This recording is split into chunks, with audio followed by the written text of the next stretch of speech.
એનો તો અવાજ જ આવ્યો નથી આમાં કઈ જમવા ગયા છે બેનો બધાય બેનો ફટાફટ જોઈ લેજો અત્યાર સુધી આપણા સ્નેહ મિલન નું ટ્રેલર ચાલતું હતું અને પિક્ચર તો હવે શરૂ થાય છે હા અને ભાઈઓ પેલા તો આપણા સ્નેહ મિલન ના પ્રમુખ આ હરેશભાઈ કુંજડિયા આ કેપ્ટન અને ઉપપ્રમુખ હરેશભાઈ કુંજડિયા આ વાઇસ કેપ્ટન આ બંને કેપ્ટનોને એક જોરદાર તાલીઓથી વધાવો ભાઈઓ કે આ 9 વર્ષથી સાવ નિસ્વાર્થ ભાવે આપણા સ્નેહ મિલન નું સંચાલન કરે છે કોઈ પણ જાતનો સ્વાર્થ રાખ્યા વગર જ્યારે પણ આપણા પરિવારની મીટિંગ હોય અને કોઈ પણ વ્યક્તિ એમ કે હરેશભાઈ આ વખતે આપણે જમવામાં આ આઈટમ બનાવી છે કે આ વસ્તુ રાખવી છે કાંઈ વાંધો નહીં રાખી દો અને કોઈ પણ વ્યક્તિ એમ કે હરેશભાઈ આ વખતે આપણે આ વાડીમાં સ્નેહ મિલન કરવું છે કે આ ફાર્મમાં ગોઠવવું છે કાંઈ વાંધો નહીં ત્યાં ગોઠવી નાખો કોઈ પણ વ્યક્તિને નિરાશ કર્યા વગર સંચાલન કરે છે માટે બંને કેપ્ટનોને જોરદાર તાલીઓથી વધાવો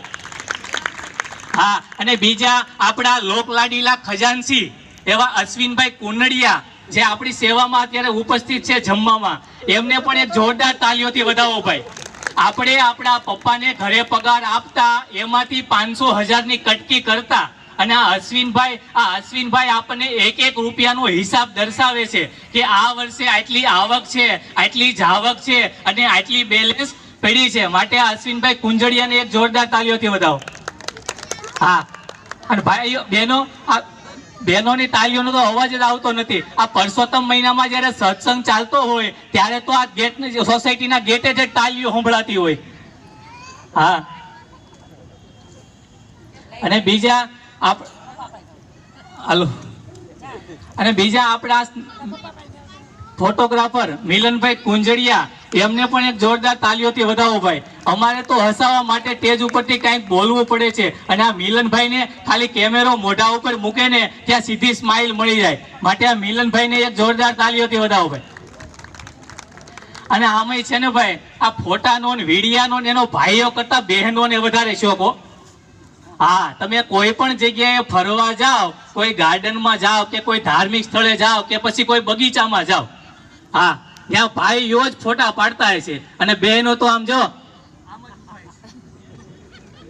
હા ઘડીક ઉભા રહેજો હા માણ હરખા થઈને ઉભા રહે ને ત્યાં છોકરો બાજુમાં આવીને ઉભો રહે આમ આગીનો મને હા હારો હાર ઉભો જ હોય હા અને તમે આમ હરખો પાડજો ડીપી માં મુકાય એવો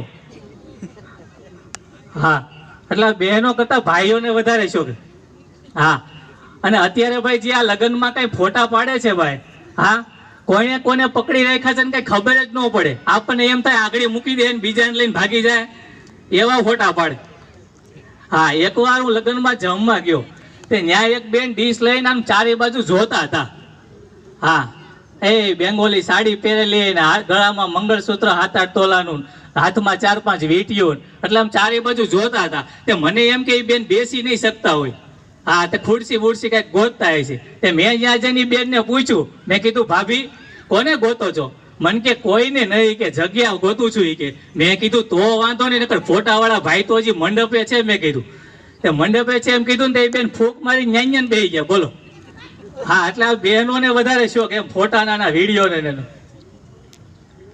હા ભાઈઓ સાચું કહેજો આ સંસારમાં સુખ છે ભાઈ તોય બધા લગ્ન કરે છે ને ભાઈ હે એને એમ કે લગ્ન કરીને દુઃખી થાવું લગ્ન કર્યા વગર દુઃખી થાવું તો પછી લગ્ન કરીને દુઃખી થવાય ને આવું વિચારીને લગ્ન કરે હા એકવાર મેં કાકાને પૂછ્યું મેં કીધું કાકા આ સંસારમાં સુખ છે એટલે મન કે જરી કઈ સુખ નથી બેટા હા મન કે અરીસામાં મુખ અને સંસારમાં સુખ હોતું નથી ખાલી દેખાય જ છે કે આમાં જેઠાલાલ ની સિરિયલ કેટલા લોકો જોવે છે એમાં જેઠાલાલ ના સાસુને જોયા ભાઈ કોઈ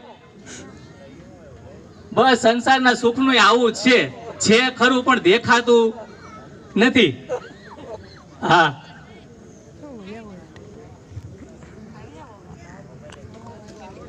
હા ભાઈ એકવાર એક બેન સવારે ઉઠીને એના પતિને કહેતા હતા કે સાંભળજો એ કે હા એ કે કાલ રાત્રે બાજુવાળા બેન મારા સપનામાં આવ્યા હતા એ કે લે હા તે બેન કે એકલા આવ્યા છે ને એ કે તને કેમ ખબર એ કે ઘરવાળો મારા સપના માટા મારતો તો લે હા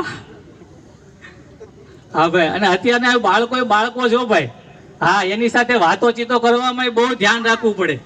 હા નકર તો આપણને અટવાડી દે. હા અને એમાંય ભાઈ અત્યારના રેડીમેડ છોકરા હો ભાઈ, એની તો વાત જ જવા દો. હા એકવાર એક છોકરાને મેં પૂછ્યું, મેં કીધું બેટા શું નામ છે? મને કે ચુમન. મેં કીધું તાર પપ્પાનું નામ? મને કે એ જે ચડાવવાનું બાકી છે. મેં કીધું કેમ બાકી છે? એ કે મારા નવા પપ્પા આયા છે ને જૂના પપ્પા નાહી ગયા લે. હા એકવાર ચોપાટીમાં આટો મારવા ગયો, તે ત્યાં 4-5 છોકરાઓ રમતા હતા. હા તો મને કે જગદીશભાઈ તમે આયા? મેં કીધું જો ને આ ટાઈમ જાતો નથી, મેં કીધું એક આટો મારું ચોપાટીમાં. તો મને કે ટાઈમ કાઢવો હોય તો તમારે આવો અમારી પાસે અને બેસો આયા. કે હા મને કે થોડાક સવાલ જવાબ કરું. એ કે હા એ કે જવાબ આવડે તો આપજો. મેં કીધું કાંઈ વાંધો નહીં કરીને. હા તેણે તો સવાલ ચાલુ કર્યા. મને કે પીઝા ગોળ હોય તો એનું પેકિંગ ચોરસ કેમ? મને કે પીઝા ગોળ હોય તો એનું પેકિંગ ચોરસ કેમ? એનો જવાબ હજી વિચારતો હતો ત્યાં તો મને કે સવાલ નંબર 2. હા મને કે સ્ત્રી અને પુરુષ આ બંનેના મોઢા એક સરખા તો હાથ રૂમાલ નાના મોટા કેમ? હા મને કે અત્તર હોય અત્તર એ સૂંઘે નાખતી અને રૂમમાં નાખીને પૂંભડા કાનમાં કેમ ભરાવે? એનો જવાબ હજી વિચારતો હતો. મને કે હા એનો જવાબ હજી વિચારતો હતો. મને કે છેલ્લો સવાલ છેલ્લો. એ કે હા મને કે બધી વસ્તુ મોટી થાય. હા કે છોકરાઓ નાના હોય તો મોટા થાય. હા તો મને કે આ પાર્લેજીનો બાબલો કેમ મોટો નહીં થતો હોય? કેટલા વર્ષના પેકેટમાં જોશું એટલો ને એટલો હોય. કે હા ભાઈઓ, હા ભાઈઓ ભાગ્યમાં લખ્યું હશે એ કોઈ લૂંટી નહીં શકે અને ભાગ્ય વગરનું કોઈ ભોગવી નહીં શકે. બસ મારે તો એટલું જ કહેવું છે કે જાય એટલું જવા દો અને રહે એમાં રાજ કરો. સાથે લઈ જવાની કોઈ વ્યવસ્થા છે નહીં. જીવનમાં જો ખુશ રહેવું હોય ને તો કુકર પાસેથી શીખવાનું. નીચે તાપ હોય અને ઉપરથી પ્રેશર હોય છતાં પણ એની મસ્તીમાં સીટી વગાડે. હા અને જીવનમાં દુઃખ આવે ને તો ક્યારેય ડરવું નહીં. હા કારણ કે દુઃખ છે ને એ બરફના પહાડ જેવું હોય છે. આજે નહીં તો કાલે એક દિવસ ઓગળી જવાનું છે. હા અને ભાઈઓ આ પૃથ્વી ઉપર 2 જ જણા સુખી છે, એક ગાંડો અને બીજું બાળક. હા કાં તો તમારા લક્ષ્યને સિદ્ધ કરવા માટે ગાંડા બનો અને કાં તો પછી તમારી પાસે જે કાંઈ છે એ માળવા માટે બાળક બનો. હા શબ્દ બહુ ટૂંકા છે પણ જો સમજાઈ જાય ને તો મજા આવે. હા હા ભાઈ જીવનમાં આનંદ કરવા માટે અમુક શબ્દ ટૂંકા હોય ભાઈ. હા પણ જો સમજાઈ જાય તો મજા આવે. હા એકવાર એક બેનનો બર્થડે હતો. તેના પતિએ એને પૂછ્યું કે આવતીકાલે તારો બર્થડે છે તો તારે ગિફ્ટમાં શું જોઈએ છે? હા બેનો તમને ક્યારે પૂછે છે કે નહીં? હે હા ભાઈઓ આમ ક્યારેક ક્યારેક પૂછતા રહેજો, નકરું ઘરનું કામ કરાવ્યા કરતા નહીં. હા હા ભાઈઓ અને આમાંય છે ને ભાઈ આ પત્નીની કદર જ્યાં સુધી સાથે હોય ને ત્યારે નો થાય હો. હા બાકી આમ જો 3 દિવસ ખાલી પિયર મળવા વહી ગઈ હોય ને તો સવારે ઉઠે તો કપડા નહીં ઠેકાણા ન હોય. હા ક્યાં પીડા હોય. એક મોજું ખંભે નાખીને આટા મારે આ રૂમમાંથી ઓલી રૂમમાં, બીજું મોજું મળતું ન હોય. હા અને બહેનો તમે આ તમારા પતિદેવની કદર કરજો હો થોડી. હા આમ કામ ધંધેથી કંટાળીને આવે ને હા તો આ થોડાક આમ પ્રેમથી મીઠી વાતો કરતા કરતા જમજો. હા એકવાર એક ભાઈ ઓફિસેથી ઘરે આવ્યા. હા તેની પત્ની કે હાલો હાલો ફટાફટ જમવા બેસી જાવ. કે આજ તો તમારા મનપસંદની આઈટમ બનાવી છે.